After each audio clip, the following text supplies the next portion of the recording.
Hello বন্ধুরা, কেমন আছেন? আশা করি ভালো আছেন। ক্রিয়েটিভ ক্রিয়েটর বিডির পক্ষ থেকে আমি আপনাদেরকে জানাই অনেক অনেক শুভেচ্ছা ও অভিনন্দন। আজকে যে টপিকের উপর টিউটোরিয়াল করেছি সেটি হচ্ছে যে কিভাবে আপনাদের স্টিল পিকচারের পিছনের ব্যাকগ্রাউন্ড খুব সহজে 1 মিনিটের মধ্যে রিমুভ করে ফেলতে পারবেন। তো বন্ধুরা, আপনারা যারা আমার এই চ্যানেলে নতুন তারা অবশ্যই আমার চ্যানেলটি সাবস্ক্রাইব করে নেবেন, এবং আমার যদি এই ভিডিওটি ভালো লেগে থাকে তাহলে অবশ্যই লাইক এবং শেয়ার করতে ভুলবেন না। তো চলুন আমরা মোবাইল স্ক্রিনে চলে যাই এবং আমি আপনাদেরকে খুব সহজে দেখাবো কিভাবে খুব অল্প সময়ে আপনার স্টিল পিকচারের ব্যাকগ্রাউন্ড পরিবর্তন করা যায়।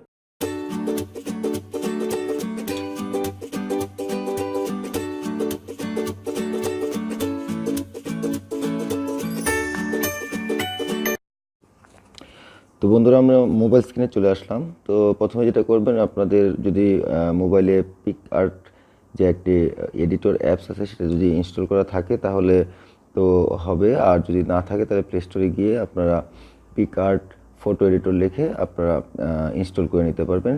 খুব ইজিলি প্লে স্টোরে পাওয়া যায়। তো প্রথমেই যেটা করতে হবে সেটা হচ্ছে যে আমি এই অ্যাপসটি ওপেন করে নিলাম। তো অ্যাপসটি ওপেন করে নেওয়ার পরে দেখুন নিচে একটি প্লাস চিহ্ন আসছে গোল, সেখানে আপনি একটি ট্যাপ করবেন। ট্যাপ করার পরে আপনি যে ছবিটি আপনি এডিট করবেন সেটার যে ব্যাকগ্রাউন্ড থাকে সেই ব্যাকগ্রাউন্ডটা আপনারা প্রথমে সিলেক্ট করে নিতে হবে। তো আমি একটি ব্যাকগ্রাউন্ড সিলেক্ট করে নিচ্ছি।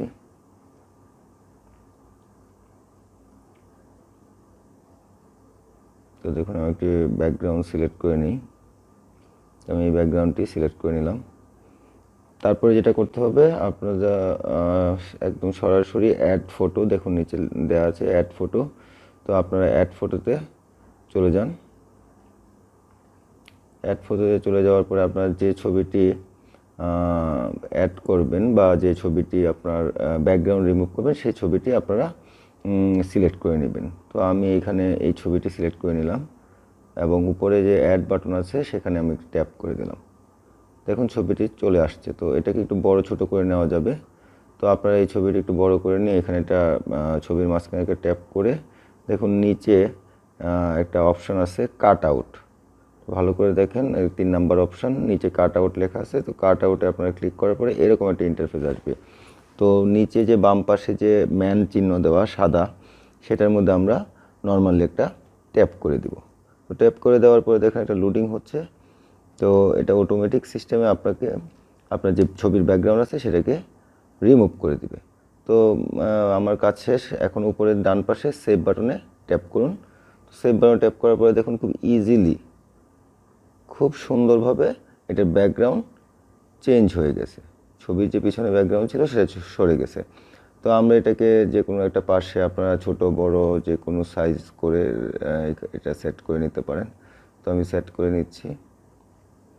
আমি এখানে সেট করে নিয়ে উপরে যে ডান পাশে যে টিক চিহ্ন আছে সেখানে আমি ট্যাপ করে দিলাম।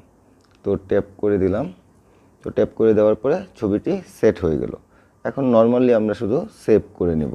তো সেভ করার জন্য উপরে ডান পাশে যে তীর চিহ্ন আছে সেখানে আমরা একটা ট্যাপ করব এবং নিচে দেখুন লেখা আছে সেভ আর শেয়ার। তো আপনারা যদি শেয়ার করতে চান এখান থেকে শেয়ারও করে নিতে পারেন। তো আমি সেভ করে নিলাম। তো আমি সেভে চাপ দিলাম এবং নিচে দেখেন লেখা আছে save picture on your device. তো আমরা এখানে গিয়ে এটা নর্মালি ট্যাপ করে এটা সেভ করে নিলাম এবং উপরে ডান পাশে ডান একটা লেখা আসছে, সেই ডানে আমরা আরেকটা ট্যাপ করে নিলাম। ট্যাপ করে নেওয়ার পরে আমার যে পিকচারটা আছে সেটা অটোমেটিকলি সেভ হয়ে গেছে। তো এইভাবেই খুব সহজে খুব অল্প সময়ে আপনারা যে কোনো স্টিল পিকচার আপনারা এই অ্যাপসের মাধ্যমে আপনারা রিমুভ করে নিতে পারেন আপনাদের এই স্টিল পিকচারের ব্যাকগ্রাউন্ড, এমন যে কোনো ব্যাকগ্রাউন্ডের সাথে সেটাকে সেট করে নিতে পারেন। তো এই হচ্ছে বন্ধুরা এটা টিউটোরিয়াল। তো আমি আবার গ্যালারিতে গিয়ে এই ছবিটি আবার দেখে আসি কেমন হলো। দেখুন জুম করে দেখিয়ে দিলাম যে ছবির কোয়ালিটি একদম আগের মতোই আছে। তো বন্ধুরা, আশা করি আপনাদের ভালো লেগেছে। যদি ভালো লেগে থাকে অবশ্যই লাইক করতে ভুলবেন না, এবং যারা আমার এই চ্যানেলে নতুন প্লিজ দয়া করে আমার চ্যানেলটি সাবস্ক্রাইব করে নেবেন এবং ভালো থাকবেন, সুস্থ থাকবেন। আগামীতে দেখা হবে নতুন কোনো টিউটোরিয়াল নিয়ে, নতুন কোনো অ্যাপস রিভিউ নিয়ে অথবা কোনো প্রোডাক্ট রিভিউ নিয়ে। সে পর্যন্ত ভালো থাকুন। ধন্যবাদ সবাইকে।